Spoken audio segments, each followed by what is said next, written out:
Hello friends, आज मैं आपको पोस्ट ऑफिस की सुकन्या समृद्धि योजना और एलआईसी की जीवन लक्ष्य योजना जो कि कन्यादान नाम से फेमस है के बारे में बताने जा रही हूँ।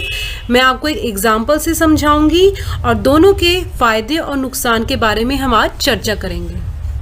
सुकन्या समृद्धि योजना पोस्ट ऑफिस की एक स्कीम है और जीवन लक्ष्य एलआईसी द्वारा बताया गया एक प्लान है।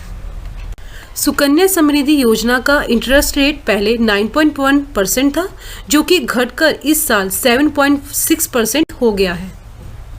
और एलआईसी में इंटरेस्ट रेट नहीं होता है, बल्कि उसमें बोनस होता है जो एलआईसी साल के आखिरी में बताती है। सुकन्या योजना आप केवल बेटियों के लिए ही ले सकते हैं, बल्कि एलआईसी का जीवन लक्ष्य आप अपना बेटी और बेटा दोनों के लिए ही ले सकते हैं। सुकन्या समृद्धि योजना में आपको 21 साल बाद ही पैसा मिलेगा। मतलब अगर आपकी बेटी ने अभी जन्म लिया है तो जब वो 21 साल की हो जाएगी तब उसे पैसा मिलेगा, और अगर आपकी बेटी 10 साल की है तो 10 + 21 यानी जब वो 31 साल की हो जाएगी तब उसे पैसा मिलेगा। मगर एलआईसी में प्लान का समय 13 साल से 25 साल तक आप चुन सकते हैं।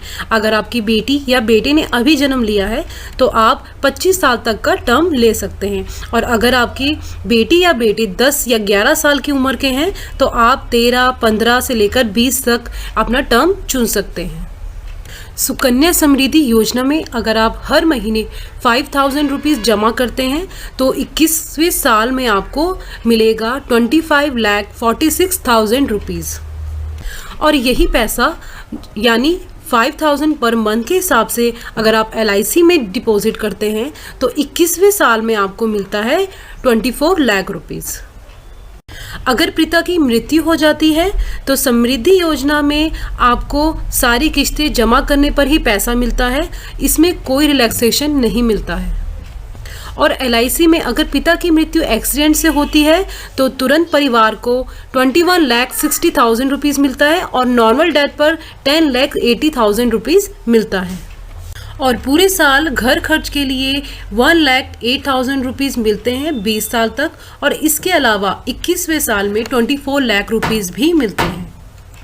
सुकन्या योजना को आप केवल इंडिया में ले सकते हैं, बल्कि एलआईसी के जीवन लक्ष्य को आप इंडिया के अलावा और भी कई देशों में ले सकते हैं जहां पे एलआईसी की वर्किंग एरिया होते हों।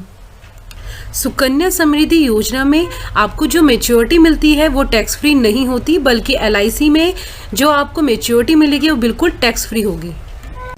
तो फ्रेंड्स, मैंने आपको दोनों के बीच का अंतर बताया। अब ये आप पे डिपेंड करता है कि आप क्या चुनते हैं। एलआईसी में समृद्धि योजना के कंपैरिजन में रिटर्न बहुत थोड़ा अंतर होता है, लेकिन उसके फ़ायदे कई होते हैं। जैसे कि कैजुअलिटी होने पर जीवन लक्ष्य एक तरह से बेटी या बेटे की पूरी पढ़ाई का खर्च उठाने के साथ साथ उसकी शादी का भी पूरा खर्च उठाता है, बल्कि सुकन्या योजना में ऐसा नहीं होता है। और बल्कि आप देखा जाए तो इस सिचुएशन में ये सुकन्या योजना दुखी परिवार के ऊपर एक बोझ बन जाता है, क्योंकि जो कमाने वाला है जब वो नहीं रहता तो आगे किस्तें आप कैसे जमा कर पाएंगे।